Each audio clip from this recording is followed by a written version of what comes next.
Sipo egg with cream of mushroom. Give your jolly love sa ating pamilya sa pagluluto ng masarap ngayong Kapaskuhan. Unahin na muna natin sa pag-fry ng hipon. Kapag nag-change na ng color per side, hanguin muna ito at itabi. In the same pan, igisa muna ang sibuyas at bawang. Isunod na agad ang carrots. Next, ilagay na rin natin ang luncheon meat. Haluin at igisa sa loob ng ilang minuto. At paglalagay din tayo ng water. Ilalagay na rin natin ang singkamas at haluin lamang ito. Maglalagay din tayo ng jolly mushroom. Hiwain lang ito into 4.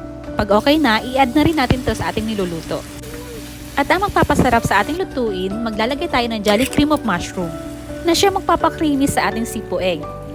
Next, magdadagdag din tayo ng all-purpose cream. At i-mix lang itong mabuti. Pwede rin tayo maglagay ng jolly whole kernel squirt at ang jolly green peas. Idagdag na rin natin ang nilagang quail eggs. I-mix lang ito mabuti bago timplahan ng asin at paminta. Kapag okay na, ilagay na rin natin ang ating napiritong hipon. At ayan, luto na ang ating sipo egg with cream of mushroom.